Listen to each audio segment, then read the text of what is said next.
What is going on, everybody? So in this video, I want to talk about some cards and some booster boxes and really try and illustrate to you that the market is in a lot better place than I think a lot of people think.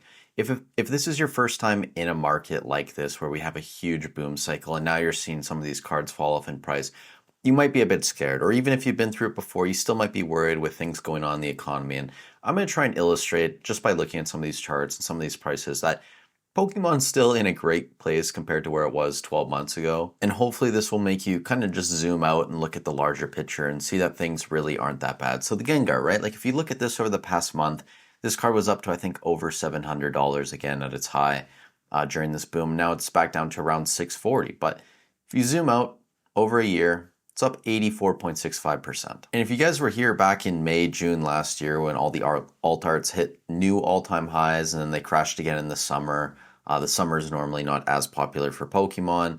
That's when a lot of people are outside doing other things. They're not spending as much time in the hobby, not spending as much money either. Like a lot of people thought this crash was just going to be the end of alt arts and they weren't going to be anything too crazy. But a lot of people ended up buying in this period, and again, they're basically up over 100% since then. And this is just one example, right? The Giratina, again, if you look at a 1 month chart, doesn't look too good. If you look at a 1 year chart, it's up 55%. And there's even some SV cards that have done fairly similar things. Like if you look at the Greninja over the past month, yeah, I mean, it's been tanked. It was over $400, right? It kind of pushed into that range and tested it out.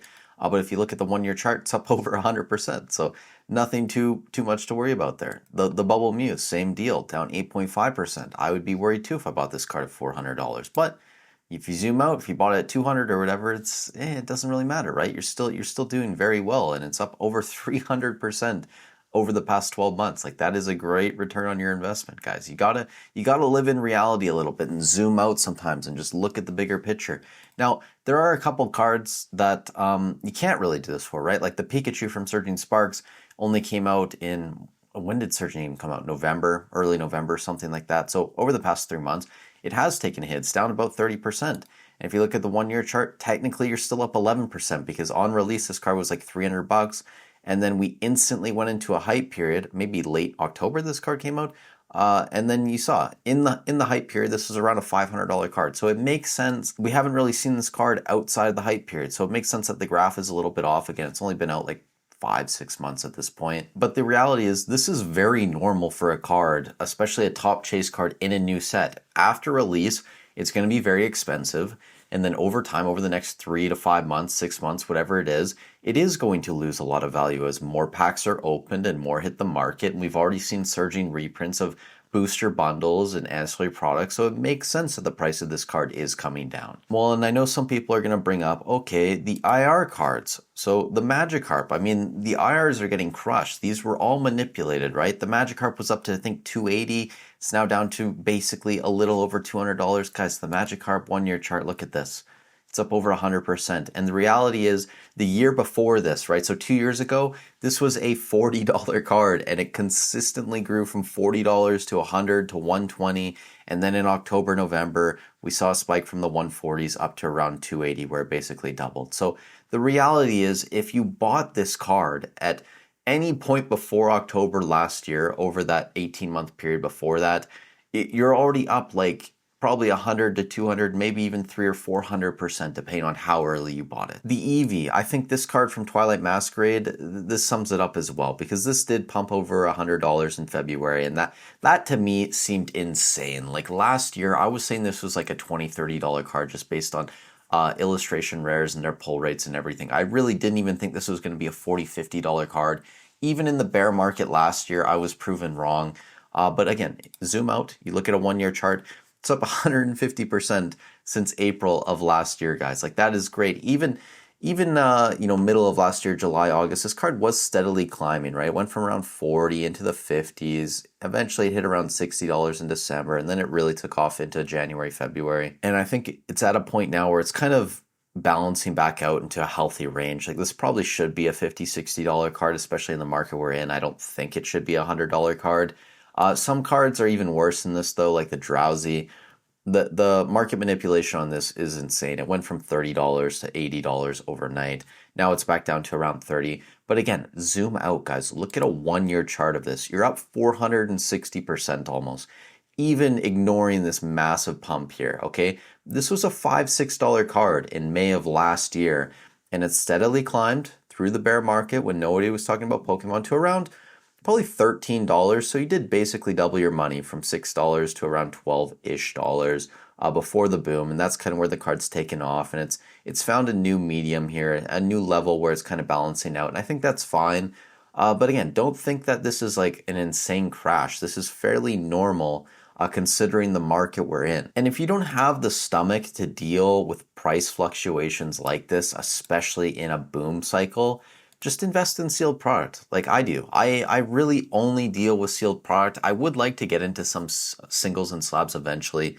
Maybe next bear market I might start making some plays, but right now I just deal with sealed. Look at the 1 year chart of a lot of these boxes, up 120% SV base. I mean, this is apparently a correction. It went from 188 down to around 180. Now it's back over 190. Like, wow, that's scary stuff there, guys. Paldea Evolved, that's got all these reprints. Like, this was a reprint. Oh yeah, it climbed during a bear market after it got reprinted, and then again, like, it's still climbing. Very scary stuff there. Paradox Rift, same deal, just consistently. Like, the supply is getting chewed through.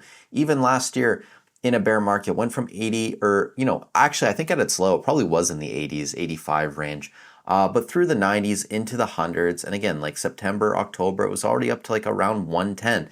And that was before a lot of people got into the hobby, before Pokemon Pocket, all of this boom came. So it was already climbing 10, 15% a year. Like, that was normal and healthy. Temporal forces, same deal. Look at the 1 year chart, very, very normal before the boom. And again, like, this is going to start balancing out here because we've seen insane growth on a lot of these boxes. So don't expect to see 100% returns every 3 months. That's just not going to happen. But it also doesn't mean that your box is going to drop back down to $100 anytime soon. And all of the Sword and Shield boxes, same deal, right? Like, Chilling Reign's probably the most egregious example. This was up to around $350.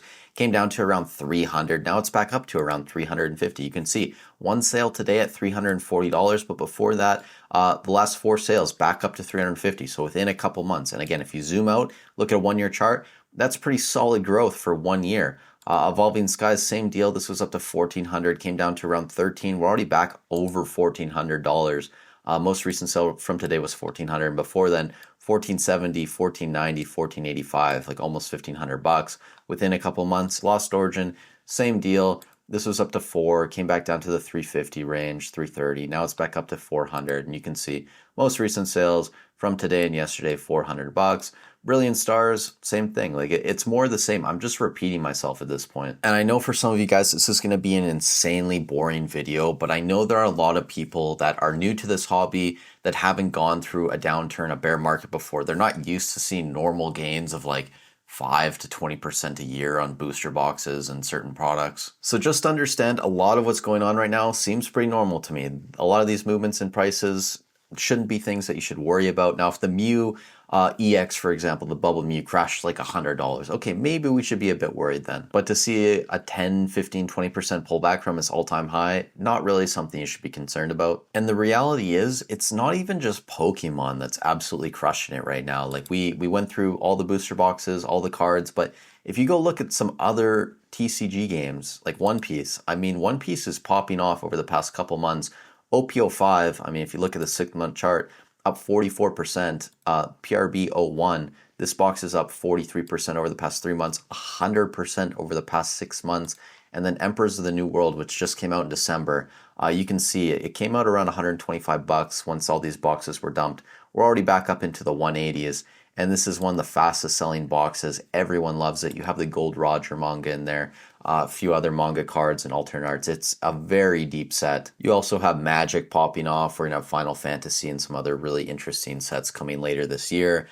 Weiss, I think you have that Nikki set. I don't even know if that's out yet, but I think it's coming this year. So there's lots of things coming on. Gundam, I believe the set's coming out. Riftbound's releasing its first set this year, I think, too. So there's just a ton to be excited about in the TCG world. But if you guys do want to learn more about One Piece and join the conversation, I am going to promote my second channel in this video, Straw Hat Speculator. I'll leave it linked in the description down below. I started this to talk specifically about One Piece because I don't want to talk about other games too much on this channel. But if you are interested in One Piece investing, definitely feel free to check it out. With that said, thank you guys so much for watching the video. Stay safe wherever you are in the world, and I'll catch you in the next one.